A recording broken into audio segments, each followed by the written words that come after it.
Tahukah kamu dengan Pulau Rempang?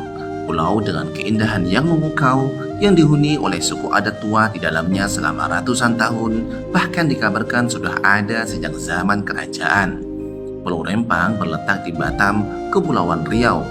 Luas pulau ini sekitar 16.500 hektar, atau untuk kamu yang tinggal di Cikarang, Pulau Rempang ini setara dengan luasnya kota Cikarang seperti Cikarang Barat, Cikarang Utara, dan Cikarang Timur jika digabungkan menjadi satu. Dan inilah beberapa fakta menarik tentang Pulau Rempang. Pulau Rempang dikenal karena keindahan alamnya yang sangat luar biasa. Pantai-pantainya yang berpasir putih, air laut yang jernih, serta hutan bakau yang menjulang menjadi daya tarik utama bagi para wisatawan yang mencari tempat untuk bersantai dan menikmati keindahan alam. Pulau Rempang juga sangat cocok untuk kamu yang ingin merasakan destinasi snorkeling dan diving. Para penyelam dan pecinta snorkeling akan menemukan Pulau Rempang sebagai surga bawah laut. Terumbu karang yang indah dan kehidupan laut yang beragam membuatnya menjadi tempat yang sempurna untuk menjelajahi dunia bawah laut yang menakjubkan. Selain itu, terdapat juga desa nelayan yang ramah. Pulau Rempang juga merupakan rumah bagi sejumlah para nelayan. Anda dapat merasakan kehidupan nelayan setempat, melihat bagaimana mereka menangkap ikan, dan bahkan mencoba hidangan laut segar yang lezat di Pulau Rempang tersebut. Yang pastinya, pulau ini masih tergolong sangat asri dengan dipenuhi pohon-pohon bakau. Hutan bakau yang lebat di Pulau Rempang memberikan perlindungan alami bagi ekosistem pulau ini. Pengunjung dapat menjelajahi hutan bakau yang indah dengan berjalan kaki atau naik perahu kayu tradisional. Dan yang menarik dari pulau ini, selain keindahan alamnya, pulau ini memiliki sejarah panjang dan menarik pada penduduknya. Di antaranya terdapat suku orang darat, suku orang laut, dan suku Melayu.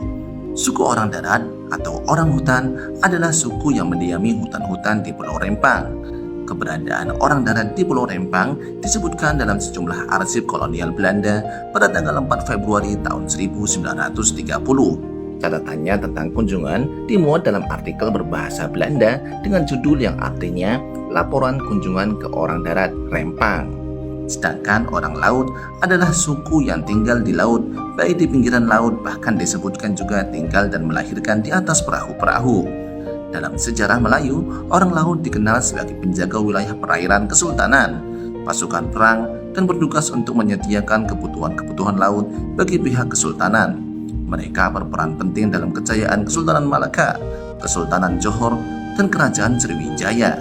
Sedangkan suku Melayu, menurut Dedi Arman, seorang peneliti dari Badan Riset dan Inovasi Nasional, suku Melayu Rempang terbentuk dari penyatuan masyarakat Melayu dari Pulau Galang, orang darat, dan orang laut, yang sebelum abad ke-19 telah mendiami Pulau Rempang tersebut. Selain keindahan alamnya dan sejarah yang panjang, terutama karena suku-suku ini juga berperan dalam membantu dan mengakui kemerdekaan Indonesia, Pulau Rempang juga mudah diakses. Pulau Rempang terhubung dengan beberapa pulau tetangga seperti Pulau Galang dan Pulau Galang Baru melalui jembatan-jembatan yang mengesankan. Hal ini memberikan kemudahan dan peluang unik untuk menjelajahi berbagai pulau dalam satu kunjungan saja. Karena itulah, Pulau Rempang sangat cocok untuk kamu yang suka traveling, terutama yang sedang butuh healing dari penatnya pekerjaan dan pinjam dulu 100. Hahaha. Namun pada suatu hari, tepatnya di bulan September tahun 2023 ini, tiba-tiba warga Rempang dipaksa pergi dari rumahnya karena Pulau Rempang akan segera dimulai pekerjaan proyek Rempang Eco City yang kabarnya digadang-gadang dapat menarik investasi senilai 300 triliun rupiah yang akan dikelola oleh PT Makmur Elok Graha atau MEG. Bahkan sampai ditargetkan pulau tersebut harus sudah kosong sebelum tanggal 28 September tahun 2023. Memang sih, jika dilihat secara sekilas, proyek tersebut memang terlihat menjanjikan, sehingga kita bisa membayangkan pulau tersebut menjadi pulau yang modern, mewah, yang mampu bersanding dengan Singapura. Namun hal itu jika pulau tersebut adalah pulau kosong, atau setidaknya seperti proyek IKN di Kalimantan. Sedangkan Pulau Rempang tersebut merupakan tempat yang telah ditinggali oleh suku tua sejak berabad-abad yang lalu. Hal ini tentu menjadi aib dan kejahatan yang nyata yang dapat mencederai nilai-nilai Pancasila Republik Indonesia. Jika demi proyek investasi ratusan triliun, rela mengusir ribuan jiwa dari berbagai suku yang telah secara turun-temurun selama ratusan tahun tinggal di dalamnya. Apalagi proses yang dilakukan pemerintah dalam mensosialkan terkait proyek tersebut terkesan buru-buru dan semrawut.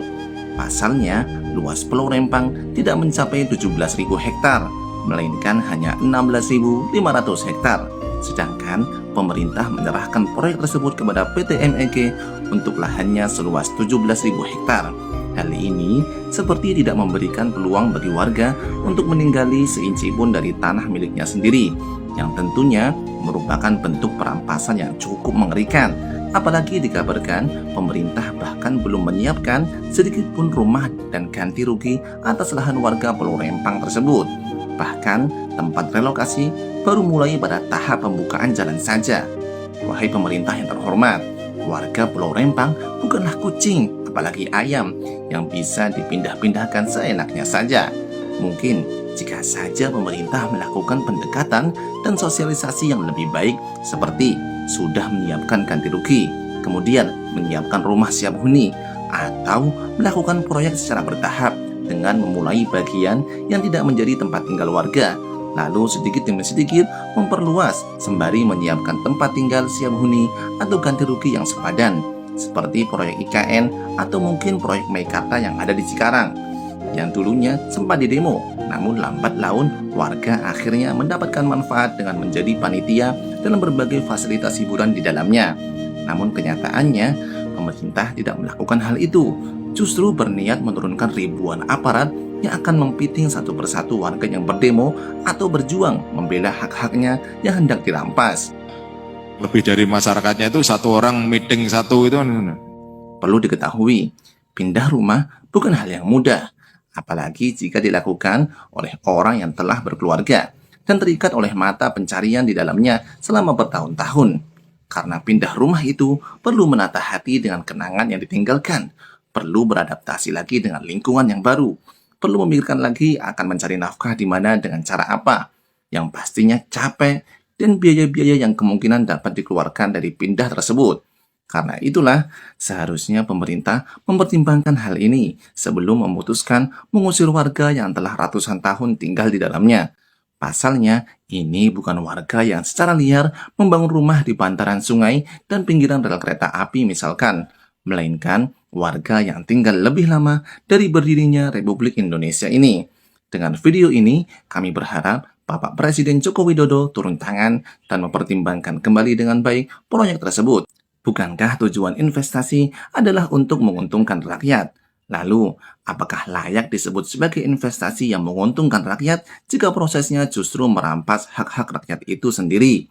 Apalagi sekedar mengejar investor yang nilainya hanya 300 triliun, sedangkan negara kita dikabarkan memiliki kekayaan senilai 11.000 triliun.